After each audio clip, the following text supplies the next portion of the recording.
All right, so we're back for another deep dive. This time we're tackling something that I think, well, a lot of us are familiar with, burnout. And to really kind of zoom in and focus, we're going to be focusing on the experience of Black women. And we're going to be pulling from this great article called Overcoming Burnout, a self-care guide for Black women to recharge and heal. And I think even if you don't identify as a Black woman, you'll find some of these ideas and insights in here really valuable because at the end of the day, we all need strategies for navigating the pressures of modern life. Right, yeah. And what I think is really cool about this article is that it doesn't just talk about, feeling tired. It really dives into Hmm. societal expectations Yeah. and how specifically for Black women, they contribute to a deeper exhaustion. That goes beyond just being Yeah. tired. It affects you emotionally, physically, and even mentally. Yeah, yeah. I was thinking about that when I was reading this article too. It's like, how many times have we all been there where it's like, if I just push a little harder, things will get better. And then, that approach really backfires. Yeah, it's so easy to fall into that trap. Totally. It makes it worse. Totally. It's like we're almost conditioned to wear that busyness as a badge of honor. But this article really challenges that. It says burnout isn't a badge of honor. I don't know. What do you think about that? No, I love that. I love that quote. It's so simple, but it really cuts to the core of the issue. It's like we've been told for so long to push ourselves to the limit, strive for that hustle mentality, but at what cost? Exactly. I think this article really highlights that it's okay to slow down, to prioritize our well-being, and to recognize that taking care of ourselves isn't selfish. It's actually the opposite. It's essential. Yeah, and the article really goes on to reframe that self-care as an investment, not an indulgence. So it's saying that when we prioritize our own well-being, we're actually more prepared and equipped to show up for others more authentically and Wow. sustainably. It's funny you should say that because the author shares that embracing self-care allowed her to become more present and effective in every area of her life. It wasn't about checking out or, shirking responsibilities. It was about filling up her own cup so she could pour into others from a place of abundance rather than depletion. That makes a lot of sense. Yeah. Thinking about filling up your own cup, what really resonated with you in terms of like the practical self-care strategies they suggest in the article? Well, I was really interested in the author's emphasis on creating a peaceful environment and how our physical surroundings can really affect our mood and energy levels. A cluttered or chaotic space can lead to a feeling of overwhelm and stress. And she found that simply decluttering and creating a calm, organized space really made a difference in her overall well-being.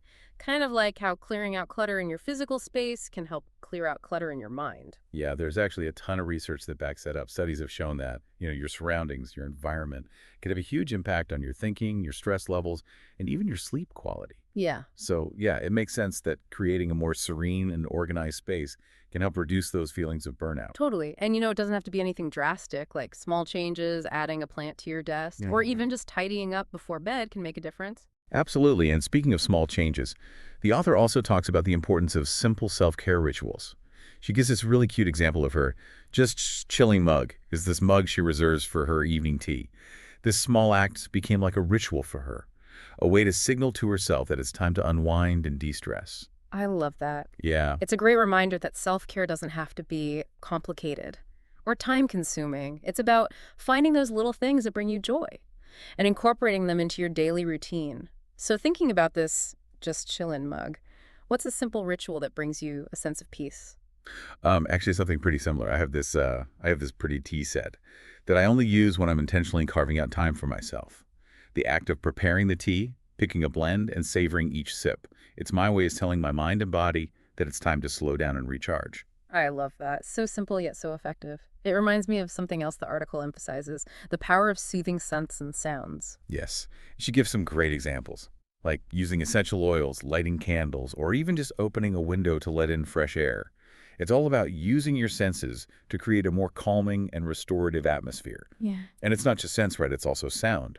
The article talks about how sound can shift your mood. Yeah, for sure. She talks about how listening to calm music or nature sounds can really help quiet your mind, Yeah. and promote relaxation. I've actually started to do that, and it has been super helpful when I'm feeling overwhelmed. Oh, yeah. What kind of music do you usually put on? Lately, I've been into like instrumental music, like piano, classical guitar, something about the melodies just soothes my nerves. But even just like putting on nature sounds like ocean waves or rainfall, that can be really calming too. What about you? Do you have any go-to sounds for relaxing? I really like ambient music. It's like, I don't know. It has this ethereal quality that helps me disconnect from all the business of my mind Hmm. and just drift into a more peaceful state. There's some really great artists out there who are creating soundscapes specifically designed for relaxation. It's pretty cool. I'll have to check that out. It's funny because these are all such simple things, but they can really make a huge difference in how you feel. And I think that's one of the big takeaways from this article. Self-care doesn't have to be difficult or expensive.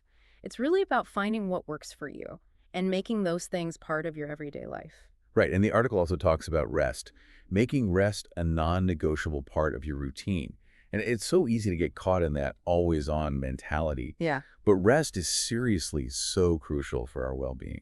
Yeah, and I thought it was interesting how she talked about how we feel guilty for taking time to rest. It's like we have to earn it. But she's saying we need to look at rest as something essential, not a luxury. Yeah, totally. It's like we've been made to believe that you're only worth something if you're constantly producing something. But like, rest is how we function at our best. Exactly. And the author even suggests that we schedule time for rest, like we would any other important appointment, whether it's a nap, going to bed early, or even just a few minutes of quiet time.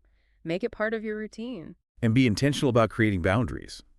Like, you know, turning off notifications, putting your phone away, and really disconnecting and recharging.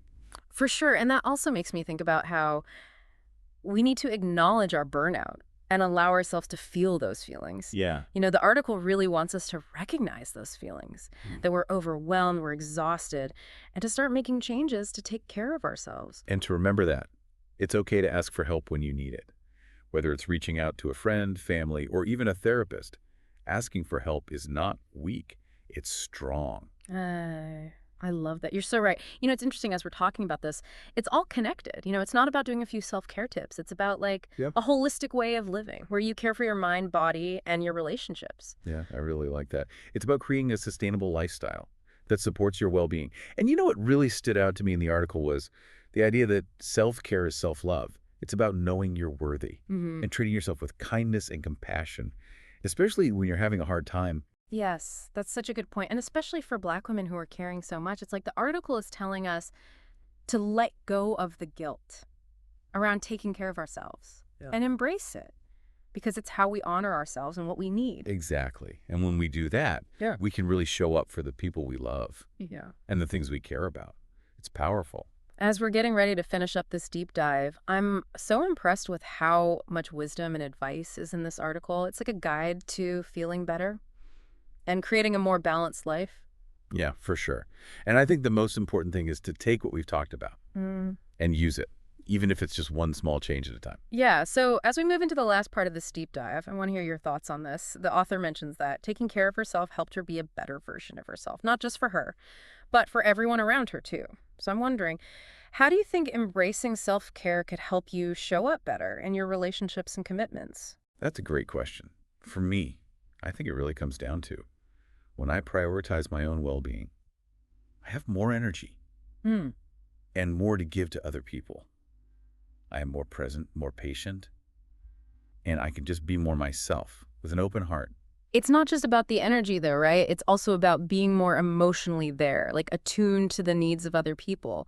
Because when we're tired and burnt out, it's hard to really be there, Yeah, it's like you're trying to give someone water, but your cup is empty. You have to fill your cup first. Right, you can't pour from an empty cup. It's about that ripple effect of self-care. When we take care of ourselves, it ripples out, and Yes. it affects everything, even our relationships. That's a great point. And we need to remember that. Self-care looks different for everyone. What helps one person might not work for someone else. Yeah. It's all about finding what really fills you back up. Yeah. I remember she talked about creating a self-care toolkit. It's like having all these different things you can use depending on what you need at that time. That's so smart. And we have to be flexible because what works one day might not work the next. So it's all about listening to your body and what feels right at that moment. Exactly. And sometimes self-care is saying no or setting boundaries and putting your needs first, which I think is really hard, especially for women. We're told to take care of everyone else first. Yeah, that's definitely something I struggle with. But this article is right. Setting boundaries isn't selfish. It's about respecting yourself. Totally. You know what? I'm realizing that self-care isn't just like bubble baths and face masks. It's so much more. It's about making choices that take care of all of you, your mind, body, and spirit. It's about creating a life that feels good and right. Yeah, well said. It's not about just getting through it. It's about making a life that feels good. This conversation has been so helpful. I'm already thinking about how I can be better at this, at taking care of myself. Me too. It's been really inspiring. I hope our listeners are feeling that too. I hope so. Okay, so to wrap up this deep dive, I want to leave you with one last thought from the article. Okay, I'm listening. She writes, self-care is not a luxury. It's an act of resistance. Wow, that is powerful. It really is. It's like we're fighting against a system that wants to burn us out. Yeah, it's about taking back our power. Yes, exactly. And on that note, I think that's a great place to end. To all our listeners, remember that you deserve rest and rejuvenation and self-care. Burnout doesn't have to be normal. Absolutely. Choose to take care of yourself, not as a treat, but as a way to resist, to love yourself, and to make the world a better place. Thank you for joining us on this deep dive into burnout and self-care. We hope you got as much out of this conversation as we did. Until next time, keep diving deep and keep taking care of yourselves.